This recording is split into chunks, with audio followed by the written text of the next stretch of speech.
There is no substitution for good and great teachers. Our classrooms, our teachers, our students, their education is our priority. We need a resolution, and we need it now. For the first time since 1975, teachers at Columbus City Schools are on strike. Columbus teachers began picketing this morning at 7 outside a number of Columbus City School buildings. But only just a short time ago did they start to pack up for the day. We have team coverage for you tonight, from the union's next steps to how parents are feeling and what the mayor's office is urging both sides to do. We're going to begin with Jamie Ostroff. She is live outside the district office downtown, where the Columbus Board of Education president spoke today. So what's she saying about all of this, Jamie? Well, she is not done speaking for the day. The board actually does have an emergency meeting scheduled for 8 o'clock tonight at the Southland Center on High Street, south of downtown. However, earlier today at this building, Adair did address some of our questions. The decision to strike by the Columbus Education Association is incredibly disappointing. Columbus School Board President Jennifer Adair says the board has been fair to the teachers union during nearly 24 bargaining sessions to negotiate a new contract. It's been 5 months, 22 sessions. We asked them to come back to the table after the final offer. That final offer includes limits on class sizes, 3% annual raises for teachers, and the formation of a committee to improve the district's response to maintenance issues. We do believe our best and final offer is incredibly fair, competitive, comprehensive, and addresses all of the issues CEA did bring to the bargaining table. Is the only way out of this for the teachers to accept it? We believe our offer addresses all of the concerns that CEA brought to the bargaining table. We have plans and strategy to address the real concerns that the community and teachers are bringing forward. Adair acknowledged teachers' maintenance concerns, including inadequate or no air conditioning in some schools. I will say the concerns of our community and our teachers regarding the conditions of our buildings are valid. But said the responsibility to fix those problems doesn't just lie with the board. The community also involves our taxpayers and voters. To fix the problem, we have to be able to step up together and say we are going to support these kind of efforts. Should add, however, that tonight's meeting with the Board of Education is going to be in an executive session, meaning we are not going to be able to see what is being discussed behind closed doors. Now, in the meantime, school starts Wednesday in the city of Columbus. It will be held remotely. Adair pointed out this morning that statewide attendance rules will still apply, so students who do not log on for their online lessons will be marked as absent. Local for you in Columbus, Jamie Ostroff, NBC4. Jamie, thank you. With teachers on strike, some parents at Columbus City School students are joining them on the picket lines. NBC4's Karina Chung joins us live outside Clinton Elementary School. She spoke to parents about why it was important for them to show up for educators. Karina. Jared, Clinton Elementary School is one of many picketing sites for the union, and this side of High Street and the other side were completely filled with teachers, parents, and students calling for more work to be done when it comes to a contract. Fight for contract, fight for contract, fight for students, fight for students. A sea of CEA. My daughter was in kindergarten when the pandemic started, and I don't know how we would have made it through without the teachers. That's why Eric Scone came out with his daughter for day one of picketing for the teachers' strike. He wants to see the board and the union back at the bargaining table. I hope they come back.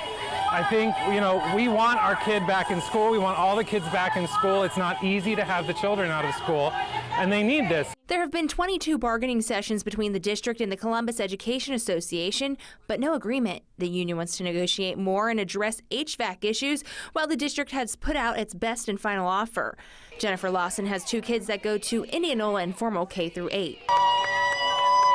She says she wants to acknowledge the sacrifices teachers are making at this time. It's frightening. It's still a pandemic.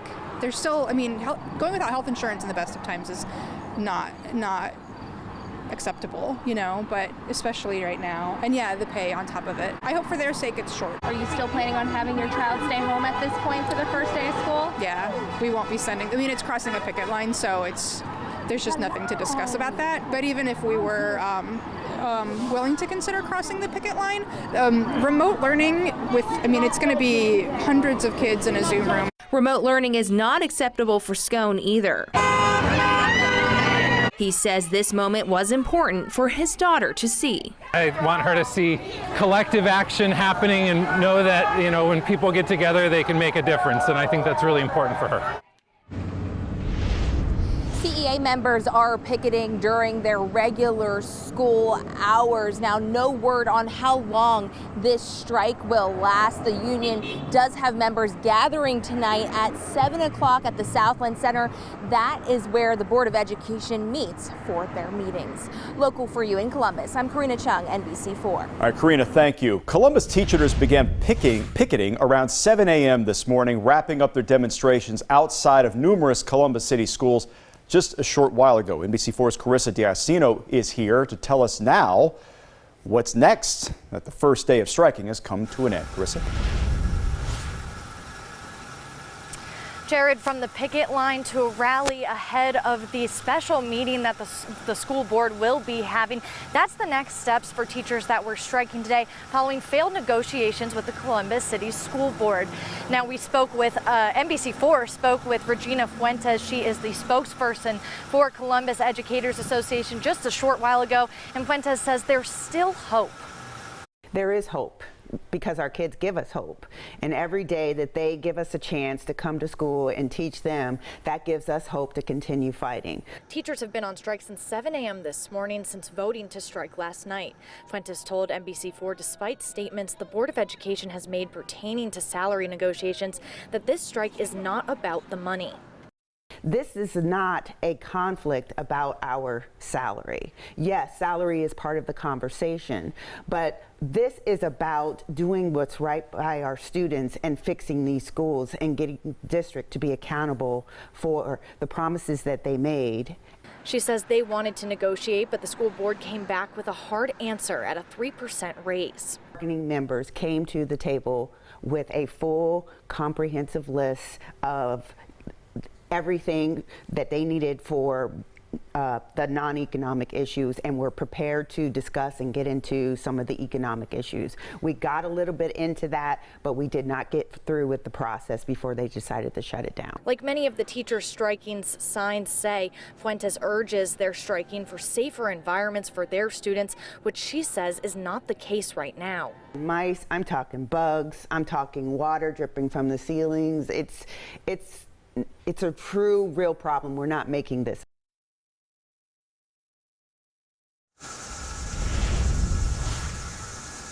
Earlier today, Fuentes said that more than 300 community members were joining them on the picket lines or showing support in other ways. Now, having been outside at these picket lines, I've seen that firsthand. I've seen parents and teachers bringing waters and snacks to teachers, as well as one student just going and giving her educators a hug while they're on strike.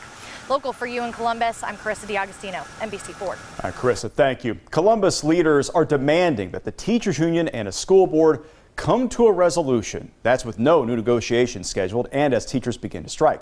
Today, Mayor Andrew Ginther, along with other city and county leaders, gathered for a news conference to push that message and offer help to families in need. NBC4's Anna Hoffman was at that meeting and is joining us live. Give us the mayor's message to both sides, Anna. Jared, Mayor Andrew Ginther says in the end, it's the students who are losing the most in this battle. It's vital hours in the classroom, critical social skills, structure, and even just memories of a first day of school. He says that's why both sides must return to the table with an open mind and resolve these negotiations. Mayor Andrew Ginther says his job as the mayor is to make sure our teachers are respected in the classroom and teaching in the classroom those critical lessons. Especially after the last few pandemic years, the students need structure to be restored. The mayor says he knows these last few years have not been easy on teachers either, so he commends them standing up for what they believe.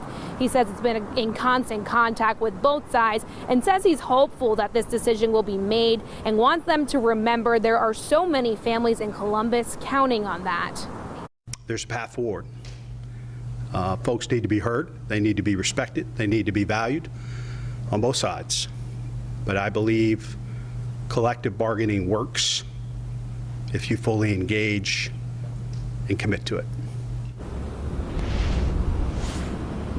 As of right now, the students will be starting the year virtually, and to help ease some of the worry about remote learning, the City of Columbus will be opening 9 support student centers at community centers across the city. And to see a full list of those, you can head to our website, NBC4i.com.